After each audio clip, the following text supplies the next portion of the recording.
Durante la Segunda Guerra Mundial, los herederos de los altos mandos nazis crecieron en un entorno aislado, donde la realidad del conflicto y sus consecuencias quedaba lejos de su percepción cotidiana. Brigitte Höss, hija de Rudolf Höss, comandante de Auschwitz, recordaba su infancia en aquel lugar como un tiempo idílico. Para ella, las filas de prisioneros con trajes a rayas que trabajaban en el jardín no eran más que parte del paisaje diario. Rolf Mengele, tras un encuentro con su padre en 1977, confesó: «Nunca entenderé cómo seres humanos pudieron comportarse de ese modo». Tras la muerte de Josef Mengele en 1979, rechazó su herencia, abandonó su apellido y se estableció en Múnich como abogado. Niklas Frank, hijo de Hans Frank, el gobernador general de la Polonia ocupada, nunca ocultó su desprecio hacia su padre. En su libro Mi padre, un ajuste de cuentas, calificó a Hans como un criminal sin arrepentimiento, responsable de la muerte de millones. ¿Qué sucedió realmente con los herederos de los altos jerarcas nacionalsocialistas? Hans Frank y Niklas: heredar el horror, romper el silencio. No resulta sorprendente que muchos hijos e hijas de los líderes nazis justificaran las acciones de sus padres.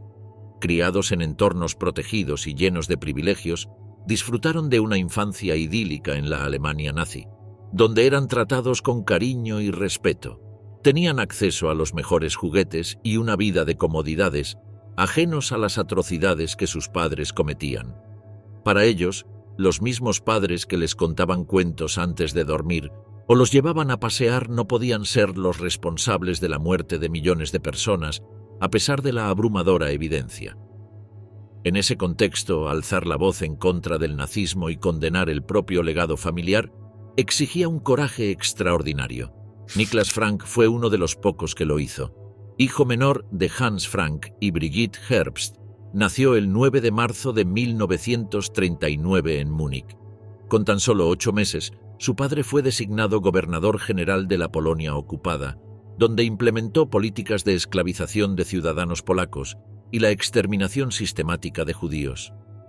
Niklas pasó su infancia en Cracovia, desconociendo entonces la magnitud de las decisiones que definirían el oscuro legado de su familia.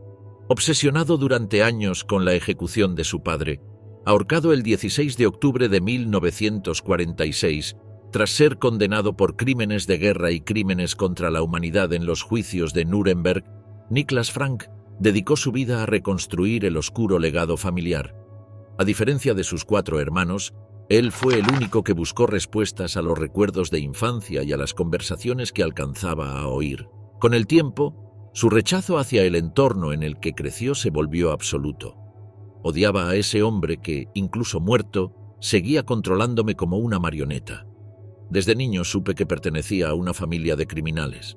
Las declaraciones de Niklas Frank en su libro Mi padre, un ajuste de cuentas, generaron una tormenta de reacciones, especialmente dentro de su familia. Su hermano Michael respondió con furia en una carta publicada en el semanario Stern, mientras que sus otros hermanos negaron el pasado familiar. Solo Niklas y Norman asumieron la responsabilidad histórica de su legado. Sigrid, la mayor, emigró a Sudáfrica en 1966, donde defendió el apartheid.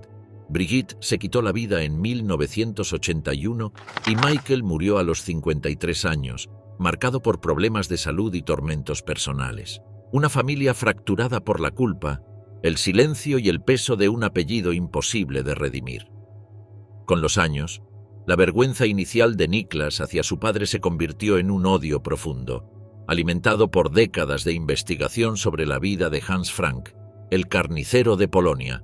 Convertido en un periodista respetado, Niklas no solo expuso en documentales los horrores del nazismo, sino que también afirmó que su padre merecía ser ejecutado, sintiendo alivio por su muerte. Cuestionó además su conversión final al catolicismo, convencido de que solo buscaba una absolución superficial. Aunque despreciaba a Hans Frank, reconoció haber heredado de él elocuencia, astucia y un sentido del humor mordaz. La publicación del libro desató críticas severas entre descendientes de otros líderes nazis. Klaus von Schirach y Martin Adolf Bormann condenaron su tono brutal, mientras Bormann, profesor de teología en ese momento, Lamentó no haber hablado con Niklas sobre sus experiencias familiares. Para muchos, cuestionar a sus padres resultaba inconcebible. Para otros, la obra de Niklas fue un ataque excesivo, tanto en su lenguaje como en su contenido. El costo personal fue alto. Sus hermanos cortaron todo contacto con él, al igual que amigos de la infancia incapaces de enfrentar una verdad tan incómoda. Niklas lamentó no haberla confrontado nunca por sus acciones durante la guerra. La describió como una mujer cínica y frívola, fascinada por el lujo de los abrigos de piel y de ser transportada en un Mercedes-Benz, escoltado por miembros de las SS. Según él, su madre acudía con frecuencia al mercado local, acompañada por un chofer de las SS, para comprar corsés elaborados por judíos polacos, quienes, debilitados por el hambre y la miseria, se veían obligados a vender sus productos a precios irrisorios. Durante la Segunda Guerra Mundial, los majestuosos salones del castillo de Wawel en Cracovia, símbolo de la identidad nacional polaca, se convirtieron en el dominio de Brigitte Frank. El ascenso de Brigitte comenzó con su matrimonio con Hans Frank, un abogado que ascendió rápidamente en las filas del partido nazi. En 1939, cuando Hitler nombró a su esposo gobernador general de Polonia, Brigitte vio la oportunidad de consolidar su estatus y satisfacer su insaciable gusto por la opulencia. La pareja se trasladó al castillo de Wawel, donde Brigitte redecoró las habitaciones con obras de arte y muebles saqueados. Su nuevo estilo de vida le valió el apodo de «la reina de Polonia» entre la élite nazi. Además, se le atribuye haber participado activamente en el expolio de propiedades judías, apropiándose de joyas, arte y otros objetos de valor, contribuyendo así a la eliminación sistemática de la cultura judía en los territorios ocupados. La influencia de Brigitte sobre Hans Frank no se limitó al ámbito doméstico. Ella lo alentó a aplicar políticas cada vez más severas en Polonia, asegurándose de que su gobierno mantuviera el favor de Hitler y otros altos mandos del régimen. Su ambición y su deseo de poder fueron factores que empujaron a Hans a endurecer su administración, profundizando las represalias contra el pueblo polaco. Sin embargo, tras la derrota alemana y la revelación de los crímenes nazis, Brigitte Frank negó cualquier conocimiento de los campos de concentración o las masacres perpetradas bajo el mando de su esposo. Durante los juicios de Nuremberg, donde Hans Frank fue acusado de crímenes de guerra y crímenes contra la humanidad, Brigitte intentó desesperadamente defenderlo, retratándolo como una víctima manipulada por Hitler. La ejecución de Hans marcó el inicio de la caída definitiva de Brigitte. Privada del poder y de los lujos a los que se había acostumbrado, pasó sus últimos años enfrentándose a las consecuencias de sus acciones. Despojada de su influencia, vivió en la pobreza en Múnich hasta su muerte en marzo de 1959. Silencio y odio. Los herederos de Rudolf Höss. Brigitte Höss, hija menor del infame comandante de Auschwitz, Rudolf Höss, vivió su infancia en los sombríos alrededores de los campos de concentración. Desde su nacimiento, su vida estuvo ligada al régimen nazi, pasando de una residencia a otra en lugares como Dachau y Sachsenhausen, antes de mudarse a Auschwitz. Rudolf Höss, considerado uno de los principales artífices del Holocausto, fue ascendido a comandante de Auschwitz en reconocimiento a su eficiencia.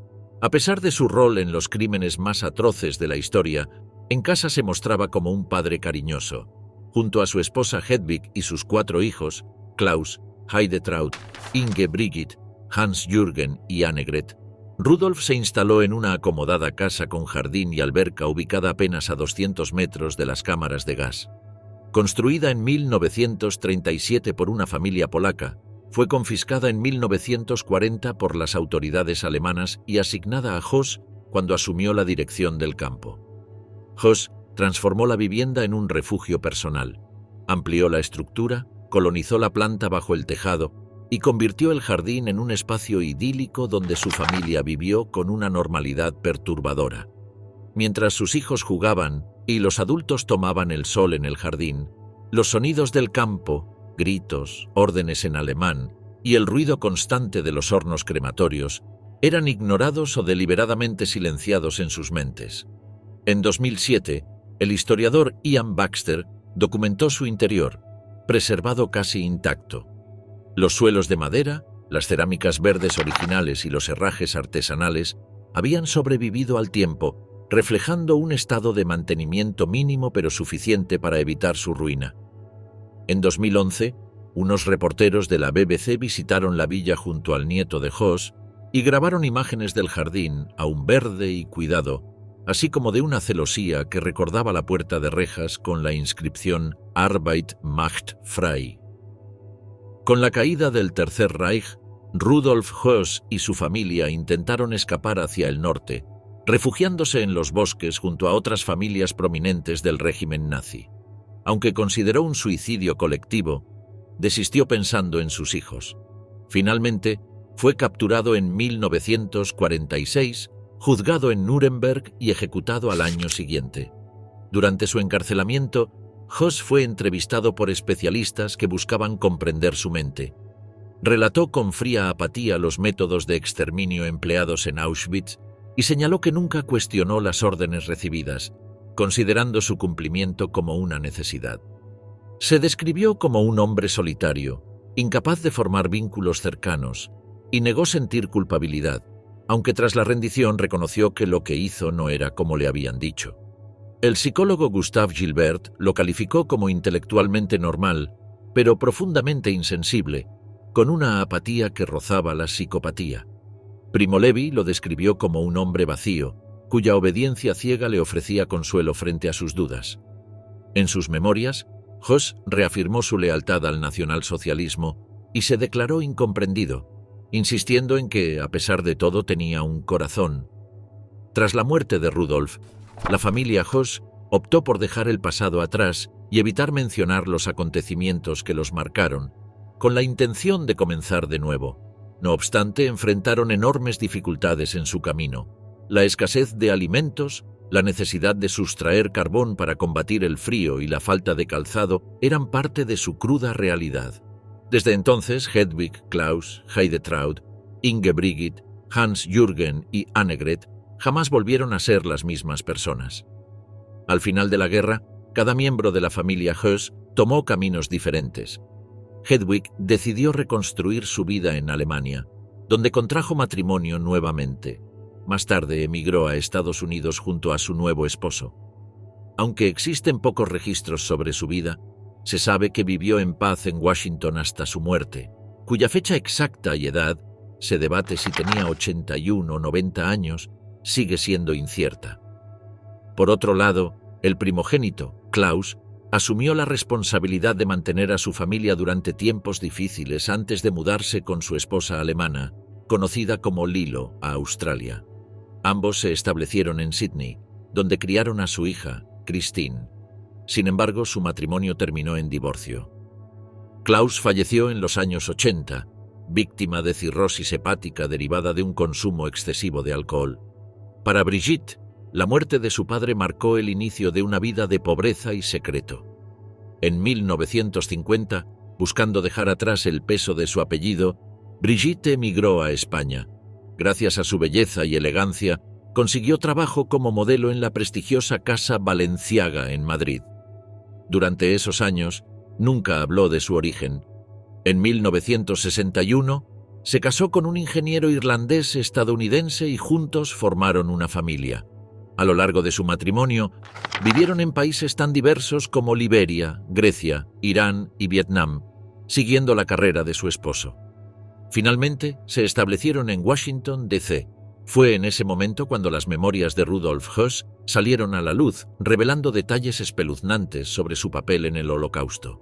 Aunque este hecho podría haberla perseguido, Brigitte compartió su historia con su esposo, quien mostró empatía, considerándola una víctima de las circunstancias. Su vida cambió de lujo y privilegio a extrema pobreza de un día para otro, pero logró reconstruir su identidad lejos de las sombras del pasado.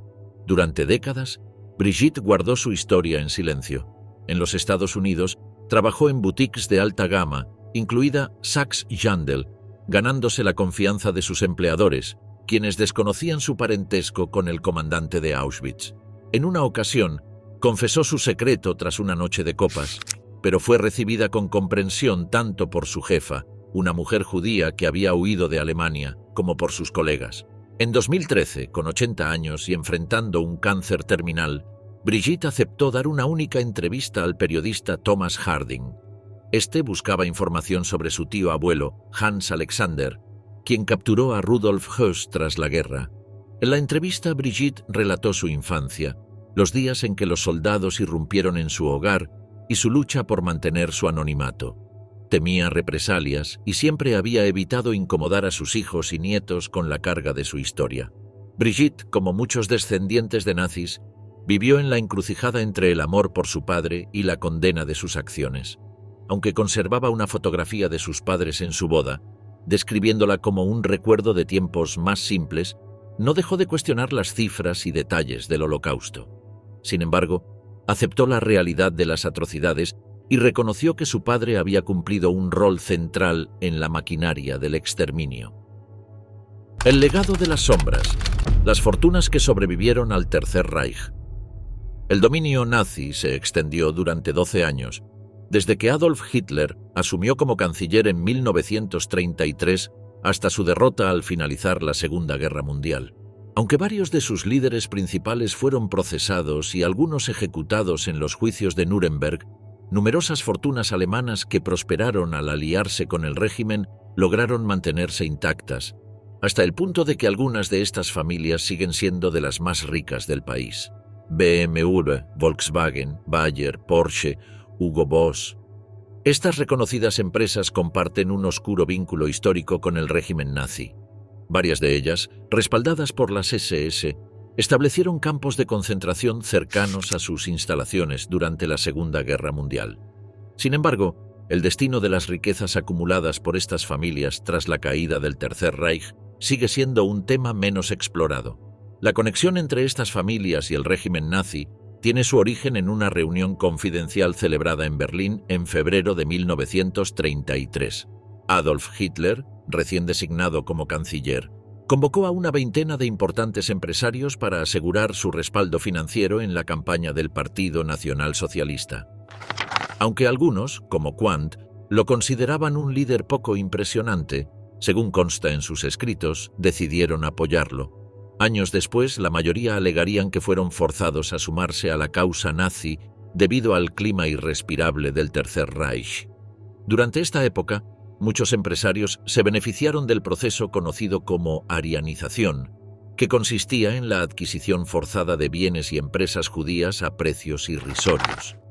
August von Fink se apoderó de los bancos austríacos Rothschild y Dreyfus, entre otros ejemplos.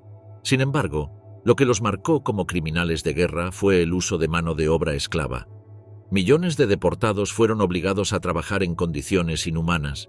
Günther Quandt explotó a cerca de 60.000 personas en sus fábricas, mientras que en la planta de Volkswagen más de 10.000 prisioneros fueron forzados a construir el auto del pueblo.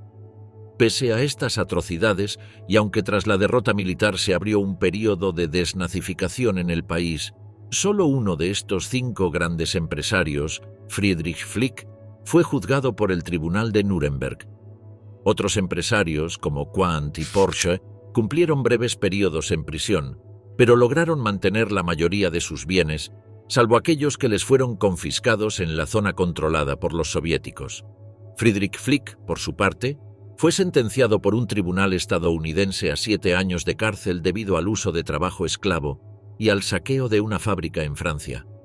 En 1950, Flick quedó en libertad tras recibir una reducción de su pena por buena conducta. Tras la caída de Hitler, Friedrich Flick, el hombre más rico de Alemania en los años 30, estuvo a punto de perderlo todo. Sin embargo, no solo logró conservar sus propiedades, sino que para 1960 ya había recuperado su lugar como el más acaudalado del país, gracias a su control mayoritario de Daimler-Benz, fabricante de Mercedes. Cuando murió en 1972, seguía siendo una de las figuras más ricas del mundo, codeándose con nombres como Jean-Paul Gaultier o el rey de Arabia Saudí. Al igual que Flick, otras figuras como Herbert Quandt y Ferry Porsche lograron reestructurar sus negocios y consolidar sus legados. Fortunas ocultas. El legado nazi de los Quandt. En la primavera de 1945, Harald Quandt, un joven oficial de la Luftwaffe alemana de 23 años, estaba cautivo de las fuerzas aliadas en Bengasi, una ciudad portuaria en Libia. Allí recibió una carta de despedida escrita por su madre, Magda Goebbels. En el mensaje manuscrito se confirmaban las desgarradoras noticias que Harald había escuchado semanas antes. Su madre se había quitado la vida junto a su esposo el 1 de mayo, tras administrar cápsulas de cianuro a sus 6 hijos en el refugio subterráneo de Adolf Hitler en Berlín. Querido hijo, hace ya 6 días que papá, tus 6 hermanos pequeños y yo nos encontramos en el Führerbunker para dar a nuestras vidas nacionalsocialistas el único fin digno posible, escribió. Harald, querido hijo, quiero transmitirte lo que aprendí en la vida. Sé leal, leal a ti mismo, leal a la gente y leal a tu país. En 1918 falleció la primera esposa de Günther Quandt, dejándolo viudo con 2 hijos pequeños, Helmut y Herbert. En 1921 contrajo matrimonio con Magda Ritschl, con quien tuvo un único hijo, Harald, nacido al año siguiente. En 1927, Helmut murió debido a complicaciones derivadas de una apendicitis. Quandt y Magda se separaron en 1929 y 2 años más tarde ella contrajo matrimonio con Joseph Goebbels. En 1933, Günther Quandt se unió al partido nazi y convirtió sus fábricas en importantes proveedoras para la maquinaria bélica alemana. Según Joachim Scholtisek, profesor de historia en Bonn y autor de un estudio encargado por la familia sobre el rol de Quandt en el Tercer Reich, fue uno de los industriales más destacados del régimen nazi y de la Segunda Guerra Mundial. Harald, el hijo menor de Quandt, vivió con su madre, Goebbels, y sus 6 medios hermanos. En 1939, tras la invasión de Polonia, se unió al ejército alemán y un año después se ofreció como voluntario en la división de paracaidistas. En 1944, resultó herido en combate y fue capturado en Italia, siendo trasladado a un campo de prisioneros de guerra británico en Bengasi.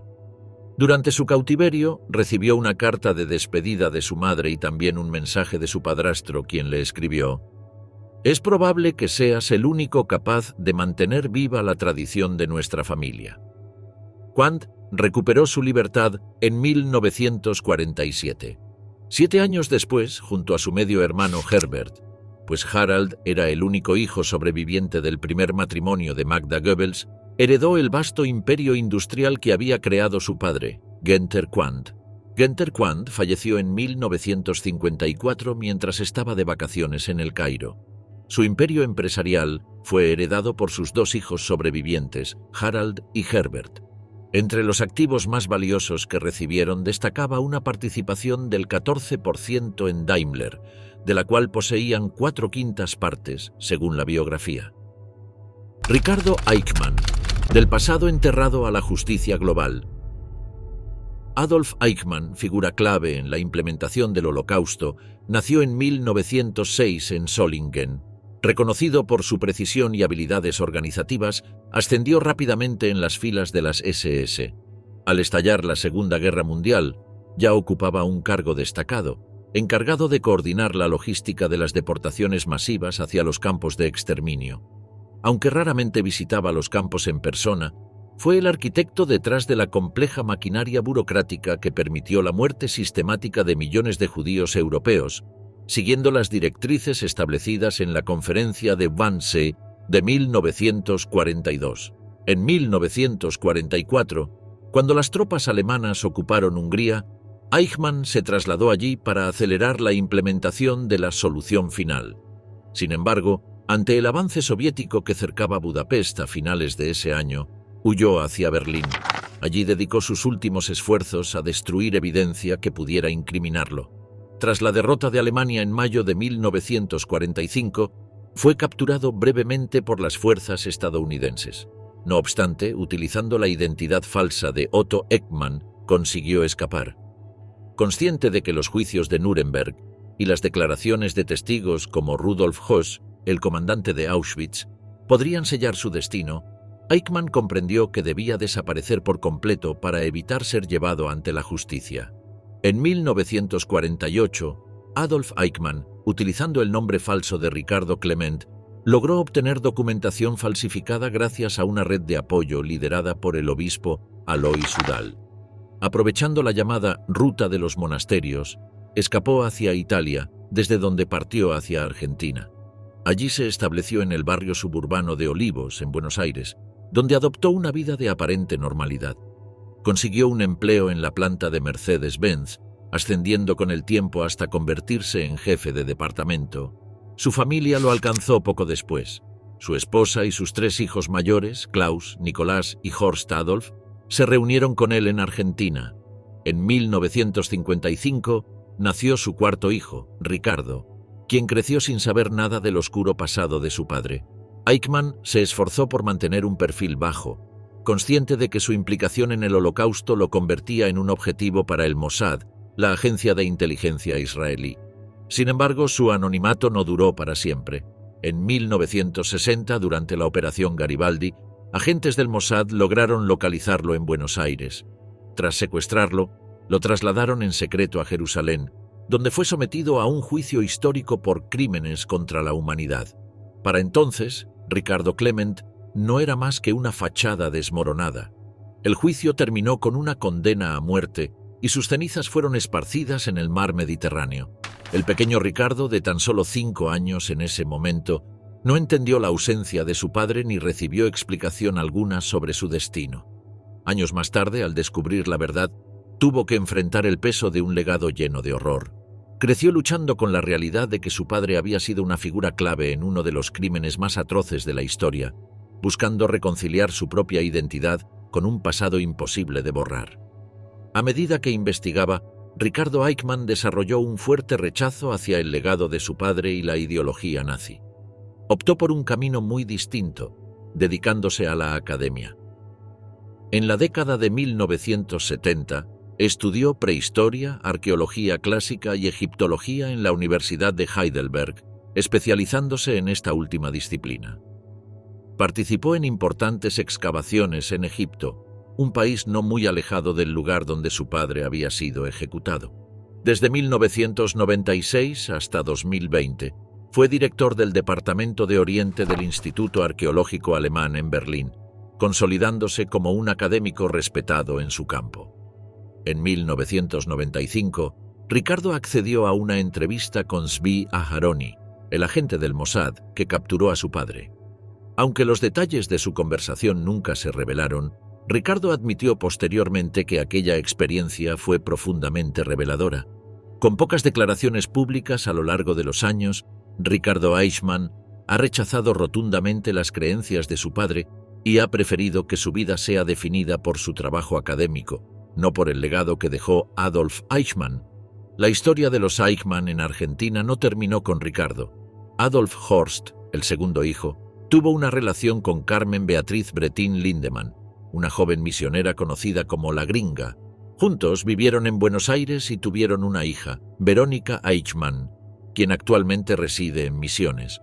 Carmen Lindemann, empresaria textil y figura local, reivindicó en entrevistas la visión alemana del Holocausto y se refirió a Adolf Eichmann como el abuelo, negando las cifras del genocidio judío y defendiendo posturas negacionistas. La figura de Adolf Eichmann dejó una marca imborrable en la historia mundial y en la vida de sus descendientes. Mientras Klaus y Horst Adolf perpetuaron el legado ideológico de su padre, Ricardo rompió con ese pasado. Ricardo Eichmann nunca compartió su angustia con sus hermanos y mantuvo comunicación únicamente con uno de ellos. Cuando le preguntaron sobre lo que sus hermanos pensaban de él al hablar abiertamente del pasado familiar, respondió: «Si usted quiere saber lo que piensan, es mejor que vaya y se lo pregunte a ellos».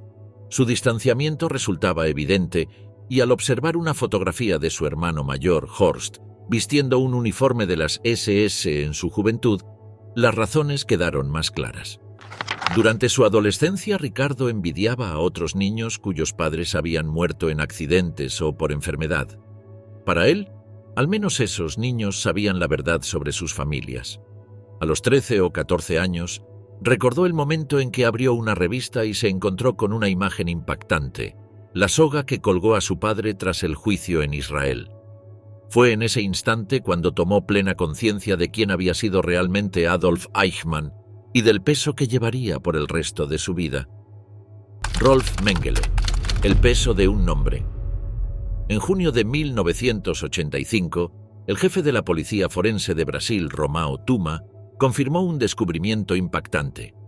Los restos humanos hallados en una playa en 1979 pertenecían a Josef Mengele, el infame Ángel de la Muerte.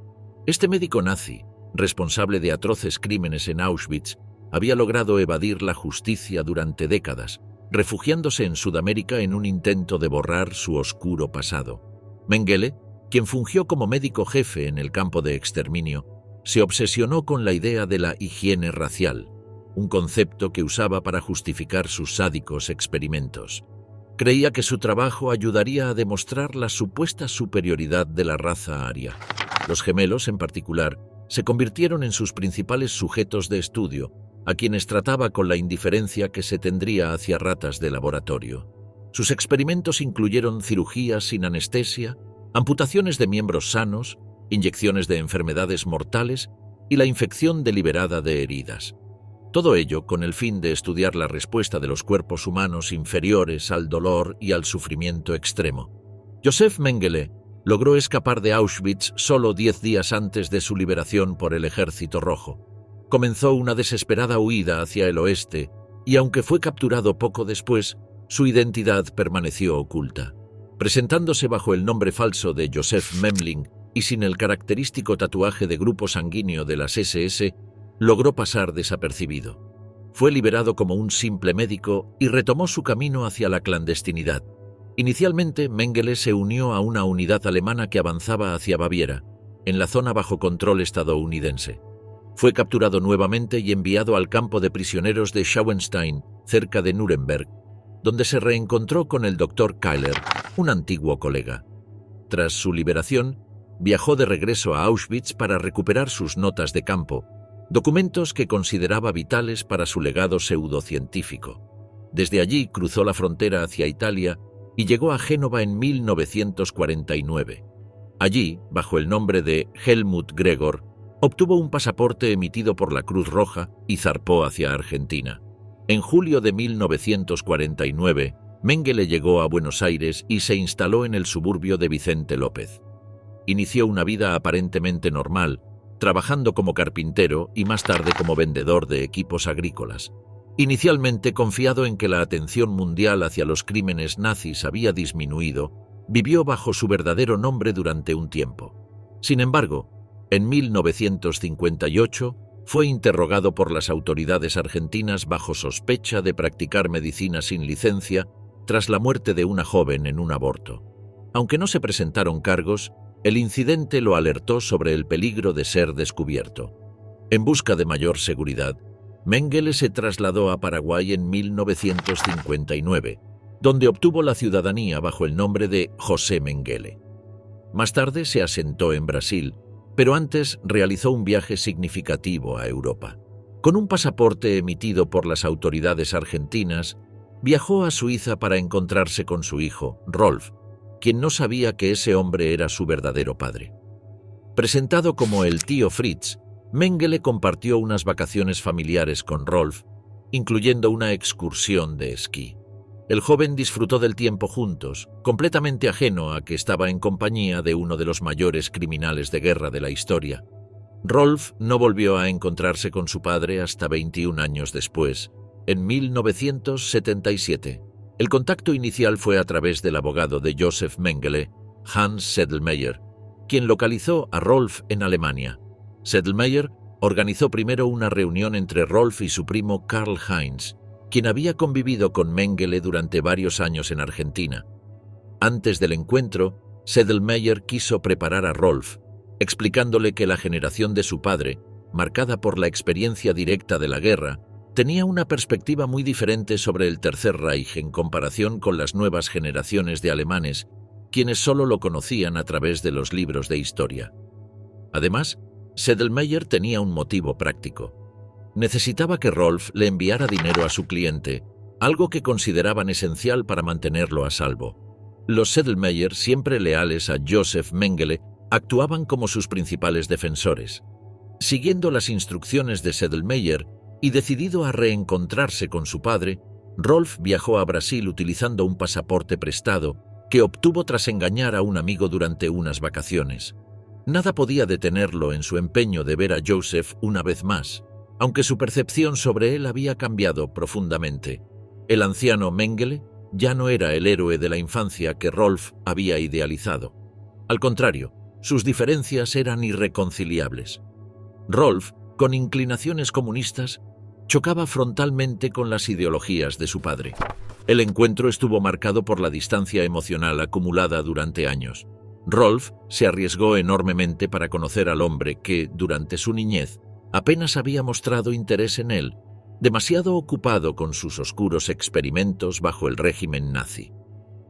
En la adolescencia de Rolf, Mengele estaba constantemente huyendo de la justicia, eludiendo a los cazadores de nazis y a las autoridades aliadas. Esa reunión en Brasil fue la última vez que Rolf vio a su padre con vida. Poco después, Joseph Mengele desapareció para siempre. Se cree que murió en el anonimato y que sus restos fueron enterrados en una tumba sin nombre en algún lugar del sur de Brasil, dejando tras de sí un legado de atrocidades que nunca pudo escapar del juicio de la historia. Gudrun Himmler, la princesa nacionalsocialista. A lo largo de su vida, Gudrun Burwitz ofreció una única entrevista en 1959, cuando tenía 30 años. En esa ocasión, declaró que su propósito era cambiar la percepción histórica de su padre. Hoy mi padre es considerado el mayor genocida de todos los tiempos. Quiero tratar de modificar esa visión. Gudrun estaba casada con Wolf-Dieter Burwitz, un activista de movimientos de extrema derecha y miembro del ultranacionalista Partido Nacional Demócrata Alemán. Gudrun dedicó su existencia a exaltar la figura de su progenitor y a cuestionar los horrores documentados de los campos de concentración.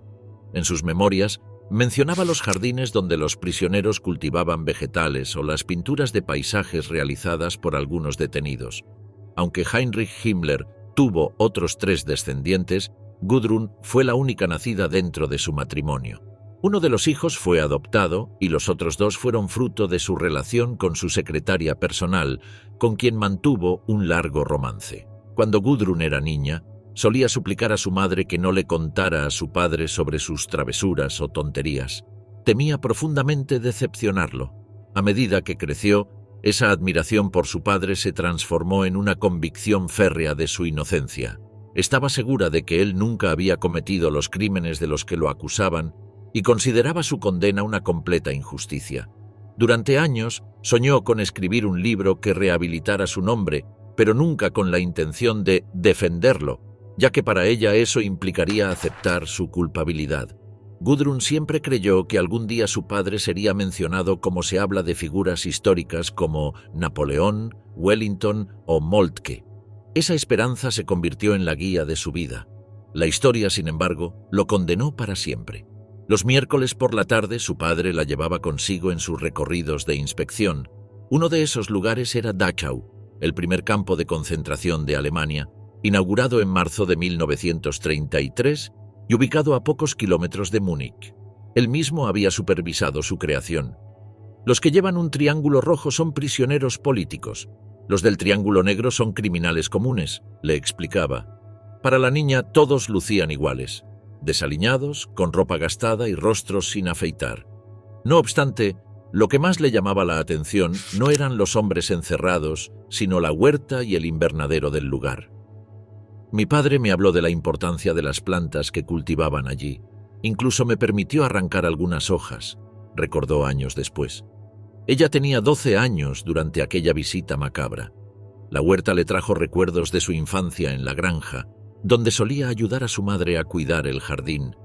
Gudrun observaba el ascenso de su padre con admiración y orgullo.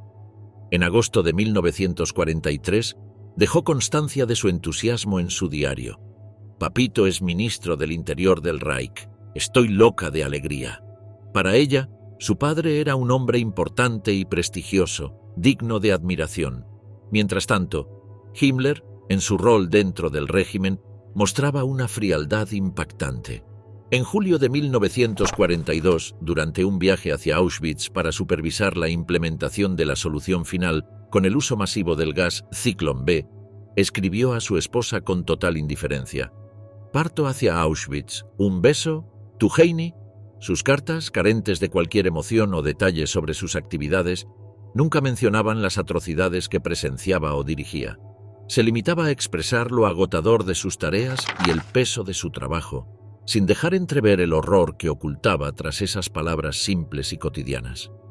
Años después, Himmler justificó sus crímenes con una frialdad aterradora. «No sentí que tuviera el derecho de permitir que las mujeres y los niños judíos sobrevivieran, pues esos niños crecerían como vengadores y matarían a nuestros hijos y nietos. Eso me habría parecido una cobardía. Por lo tanto, la decisión fue clara». Sin embargo, esta no es solo la historia de Gudrun, la hija del Reichsführer SS Heinrich Himmler, líder absoluto y fanático del aparato represivo del Tercer Reich. En su infancia, quienes conocieron a Heinrich decían que ni siquiera era capaz de aplastar una mosca. Al convertirse en adulto, ese mismo hombre tímido se transformó en el principal arquitecto de la Gestapo y las SS, desempeñando un rol central en la creación del sistema de campos de concentración y en el exterminio de los judíos de Europa. En 1927, durante un viaje en tren de Múnich a Berchtesgaden, cerca de la frontera con Austria, Heinrich Himmler conoció a Margarete Siegroth-Boden, quien más tarde se convertiría en la madre de su hija Gudrun. Margarete, conocida como Marga, era una enfermera divorciada, alta, rubia, de ojos azules y protestante, encarnando el ideal de la mujer aria promovido por el régimen. Himmler, por otro lado, tenía 27 años, era físicamente frágil, miope y poseía un mentón débil, lo que lo alejaba por completo del prototipo ario que tanto exaltaba. Su apariencia lo llenaba de inseguridades, y su débil constitución física le impedía participar en deportes o disfrutar de grandes banquetes. Este soldado frustrado encontró refugio en la disciplina y el uniforme, que le proporcionaron un sentido de orden y control. Defensor de la abstinencia sexual, Himmler tuvo pocas relaciones con mujeres en su juventud y experimentó su primera intimidad a los 28 años. Para conquistar a Margarete, Himmler le ofreció libros sobre masonería y teorías de conspiración judía, temas que resonaban con las tensiones de una Alemania devastada por la crisis económica y el antisemitismo latente. Marga, influenciada por estas ideas, no dudó en compartir opiniones discriminatorias. «Un judío siempre sigue siendo un judío», dijo sobre su socio al vender su parte de una clínica tras conocer a Himmler, reflejando el clima de odio que marcaría su relación y el papel de ambos en la historia. Heinrich Himmler, tímido e inseguro, escribió cartas románticas a Margarete, a quien llamaba «Tu Landskenette». Se casaron en 1928, aunque su familia, católica y conservadora, rechazó a Marga por ser protestante, divorciada y socialmente torpe. En 1929 nació Gudrun, su única hija legítima, a quien llamaban Pupi. Al no poder tener más hijos, adoptaron a un niño, pero Marga lo consideraba problemático y lo enviaron a un internado. Tras estudiar agronomía, Himmler invirtió la dote de Marga en un criadero de gallinas que fracasó rápidamente.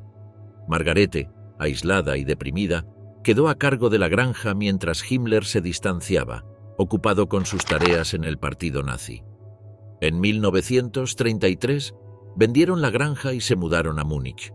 Allí, Himmler ascendió rápidamente, convirtiéndose en jefe de la policía alemana en 1936 y desarrollando una obsesión por la pureza racial. La familia se trasladó luego a Tegernsee, pero las responsabilidades de Himmler lo mantenían alejado casi todo el tiempo, lo que agravó las tensiones con Marga. Mientras tanto, Gudrun se convirtió en la niña modelo de la familia, adorada por sus padres. Heinrich Himmler comenzó a interesarse más por la sexualidad y su rol en la sociedad, mientras lidiaba con su incapacidad de tener más hijos con Margarete, a quien no culpaba por la situación. Desarrolló la idea de que la monogamia era una creación de la Iglesia católica que debía ser abolida. Según sus argumentos, basados en la prehistoria germánica, un hombre noble podía tomar una segunda esposa si esto garantizaba más hijos. Esta filosofía también influyó en las políticas de las SS, permitiendo a sus oficiales divorciarse o vivir con segundas esposas. En línea con esta visión, Himmler apoyó la creación de los Lebensborn en 1936, centros donde mujeres arias podían tener hijos fuera del matrimonio en secreto para aumentar la natalidad. También organizaba encuentros entre adolescentes para fomentar relaciones heterosexuales y evitar la homosexualidad. En un discurso de 1937, propuso que los jóvenes participaran en bailes para despertar sentimientos románticos tempranos. En 1940, Himmler se separó de Margarete, aunque nunca se divorció por respeto hacia la madre de Gudrun, a quien adoraba profundamente. A pesar de sus crecientes responsabilidades políticas, trataba de mantenerse cercano a su hija, a la que llamaba Pupi. En muchas fotos de su infancia, Gudrun aparece sonriente junto a su padre, con su cabello rubio trenzado, vestida con trajes bávaros tradicionales, proyectando la imagen de una niña perfecta según los ideales del Reich. Himmler, a pesar de su brutalidad pública, intentaba ser un padre presente y afectuoso en la vida de su única hija legítima. Heinrich Himmler se esforzaba por mantenerse conectado con su hija Gudrun, incluso en medio de su ajetreada vida política. Le contaba sus actividades diarias, le enviaba fotografías y aprovechaba cualquier oportunidad para pasar tiempo con ella. Sus agendas personales revelan llamadas casi diarias con su esposa y su hija, y estaban llenas de anotaciones como «jugué con los niños» o «conversación con Pupi». Sin embargo, las malas notas de Gudrun lo irritaban profundamente, ya que para él la obediencia, la limpieza y el rendimiento escolar eran pilares fundamentales en la crianza. Desde pequeña, Marga también registró en un diario aspectos positivos de la conducta de Gudrun, pero no ocultaba las dificultades para lograr que obedeciera. Cuando Himmler la visitaba, solían cazar juntos o dar largos paseos por el bosque, fomentando un vínculo cercano y afectuoso. El Führer, Adolf Hitler, también tuvo un papel importante en la infancia de Gudrun. En 1935, angustiada una noche, la niña preguntó a su madre si el tío Hitler debía morir algún día. Al recibir la tranquilizadora respuesta de que viviría al menos 100 años, Gudrun replicó convencida: «No, mamá, yo sé que vivirá 200 años». Los Himmler estaban encantados con la atención que Hitler le brindaba a Gudrun, quien cada año nuevo lo visitaba y recibía de él una muñeca y una caja de chocolates. Marga, orgullosa, escribió en su diario el 3 de mayo de 1938. Vino el Führer. Pupi estaba muy entusiasmada. Fue maravilloso compartir la mesa con él, entre amigos. Gudrun, conocida como Pupi, pasó gran parte de la guerra sola, al cuidado de su tía Lydia Boden, mientras su madre trabajaba como enfermera para la Cruz Roja en Berlín. En sus viajes a territorios ocupados como Polonia, Marga no ocultaba sus prejuicios, describiendo a los judíos y polacos en términos despectivos. Por su parte, Gudrun vivía en Gmund, lejos del caos de la guerra, asistiendo a la escuela y esperando ansiosamente las esporádicas visitas de su padre. La niña sufría dolores de estómago y nerviosismo, mientras que sus calificaciones escolares empeoraban. Aunque Himmler quería que su hija comprendiera la situación del conflicto, Gudrun aún no estaba preparada para asimilarlo. Sin embargo, su madre anotó en su diario que la niña captaba más de lo que debería. Durante la guerra, Gudrun vivió en una constante espera, temiendo por la seguridad de su padre y siguiendo con atención el desarrollo de los acontecimientos. En julio de 1944, Gudrun comenzó a comprender que la derrota era inevitable. Al enterarse del desembarco en Normandía y la llegada de los rusos a las fronteras, intentó convencerse a sí misma. Todos creen firmemente en la victoria, especialmente papá, así que como su hija estoy obligada a creer también. Sería impensable perder. Sin embargo, ese mismo mes, Himmler ordenó a los prisioneros de Dachau construir un búnker antiaéreo en el jardín de su casa, señal de que el fin estaba cerca. Gudrun vivía aislada, con pocos compañeros de juego y una madre cada vez más irritable. Las tensiones familiares se intensificaron cuando los primos de Gudrun, hijos de Gebhard Himmler, se mudaron a la casa en Gmund. Margarete apenas toleraba a los demás, lo que complicó aún más las relaciones de Gudrun. Durante toda la guerra, Gudrun vio a su padre entre 15 y 20 veces, siempre en visitas breves de 3 o 4 días. El contacto con él dependía de llamadas telefónicas, cartas llenas de dedicatorias y paquetes con alimentos y regalos, como chocolate, queso o flores, que enviaba incluso cuando los recursos escaseaban. El 5 de marzo de 1945, Gudrun escribió en su diario con un tono de desesperanza: «En Europa ya no tenemos aliados, dependemos de nosotros mismos. Entre nosotros hay tanta traición». Criticó a Göring y Goebbels, mientras lamentaba que su padre, quien siempre permanecía en segundo plano, no recibiera el reconocimiento que merecía. Gudrun vio a Himmler por última vez en noviembre de 1944, durante una breve visita de 2 días en Gmund. Su última llamada con él fue en marzo de 1945 y su última carta llegó en abril. En sus conversaciones hablaban de temas cotidianos o de la salud de Himmler, quien sufría constantes dolores estomacales. En su última despedida, él le dijo que esperaba regresar para Navidad, aunque no podía asegurarlo. En abril de 1945, con las tropas estadounidenses acercándose, Margarete y Gudrun abandonaron Gmund y se dirigieron al sur. Dejaron atrás el búnker construido en el jardín de la casa, un vestigio silencioso de la guerra que se acercaba a su trágico final. El 13 de mayo de 1945, Gudrun Himmler, de 15 años, y su madre Margarete fueron detenidas cerca de Bolzano tras ser delatadas por Karl Wolf. Fueron trasladadas a varias localidades, incluyendo Cinecittà en Roma, y finalmente a Nuremberg. Durante los interrogatorios, Margarete negó conocer los crímenes de su esposo y reaccionó con frialdad al saber de su suicidio con cianuro el 23 de mayo de 1945. Gudrun, aislada e ignorante de las actividades de su padre, declaró que nunca hablaron de la guerra. Margarete, por su parte, expresó orgullo por Himmler y minimizó las atrocidades del régimen, mostrando una actitud indiferente hacia las millones de muertes en los campos de concentración. Su falta de emoción impactó profundamente a los oficiales aliados que las interrogaron. En agosto de 1945, Gudrun Himmler se enteró accidentalmente del suicidio de su padre durante una entrevista con su madre. La noticia la afectó profundamente, enfermándola con fiebre alta y delirios durante semanas. Convencida de que los aliados lo habían asesinado, se negó a aceptar la realidad. Los británicos, viendo pocas opciones para protegerla y sin saber qué hacer con ella, le dieron temporalmente el apellido Schmidt. Gudrun y su madre permanecieron detenidas en el campo 77 en Ludwigsburg hasta 1946. Margarete temía salir debido al riesgo de represalias y la falta de recursos. Finalmente, fueron acogidas por el pastor Bodelschwingh en un convento, donde Gudrun mantuvo su distancia con la comunidad religiosa, afirmando su deseo de seguir siendo católica como su padre. En 1952, ambas dejaron el convento. Consciente del peso de su apellido, Gudrun enfrentó múltiples rechazos, como en 1947, cuando una escuela de artes aplicadas se negó a aceptarla. Sin embargo, logró inscribirse más tarde gracias a la intervención de un político socialdemócrata. Decidió formarse como costurera y se mudó a Múnich, alejándose de su madre.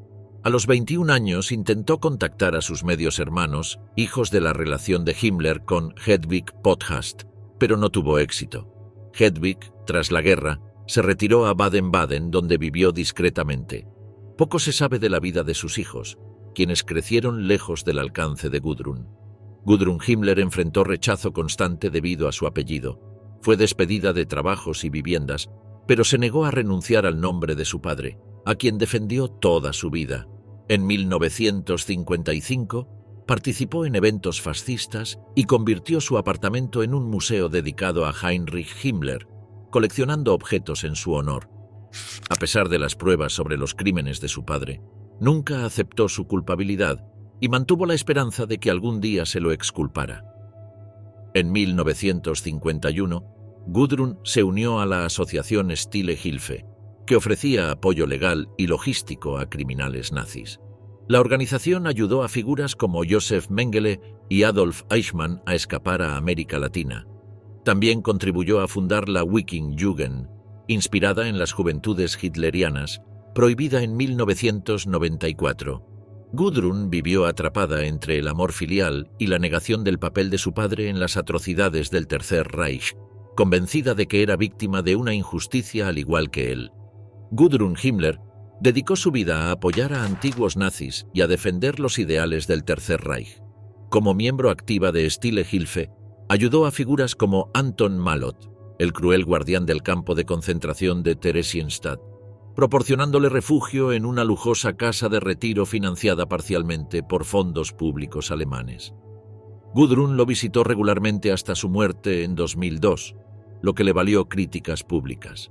Retirada del mundo, Gudrun continuó defendiendo a exnazis, apoyando movimientos de extrema derecha como el Partido Nacional Demócrata de Alemania, NPD, y participando en homenajes neonazis. En los años 60 se casó con Wolf-Dieter Burwitz, un escritor y simpatizante nazi, con quien formó una familia en Múnich.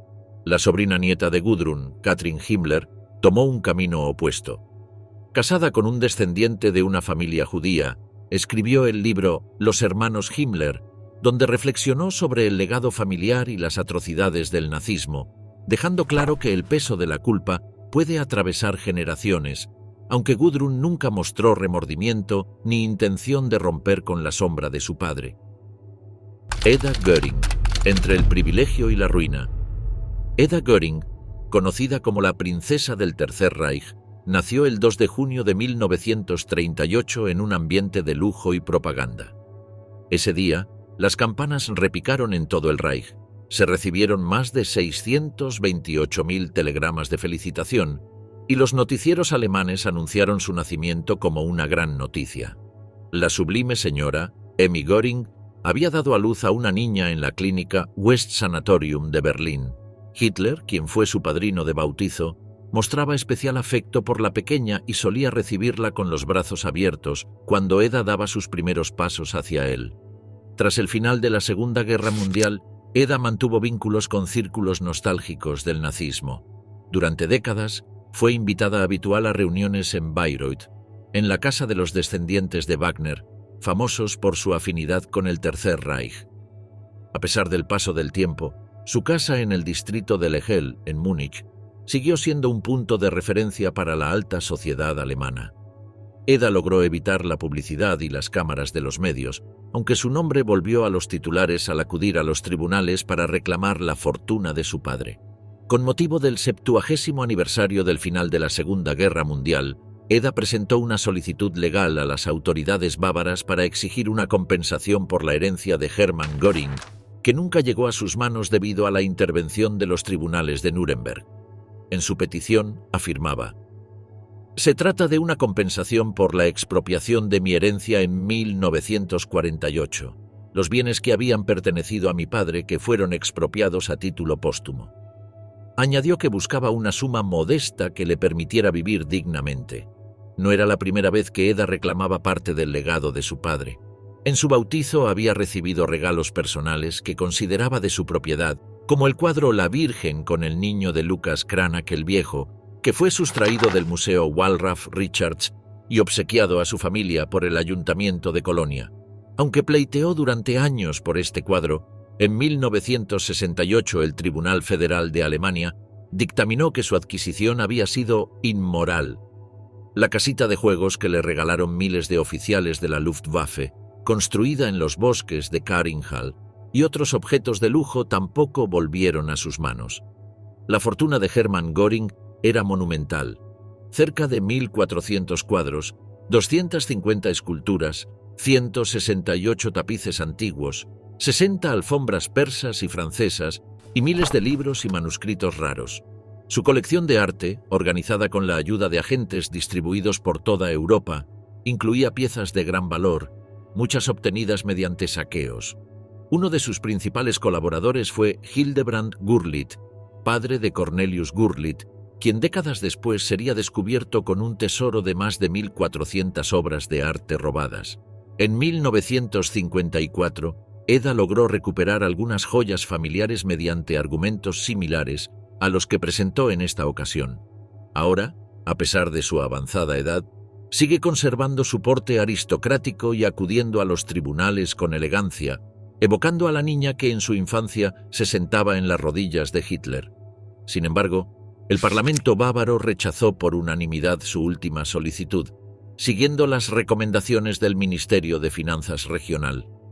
Según el periodista Wolfgang Vittel, las razones detrás de esta nueva reclamación son inciertas. Tal vez sea la nostalgia por el lujo perdido o presiones de quienes podrían heredar de ella. Lo que es evidente es que Eda Göring, a lo largo de su vida, no ha abandonado la lucha por recuperar el legado material y simbólico de su padre, aunque sus intentos siguen siendo infructuosos.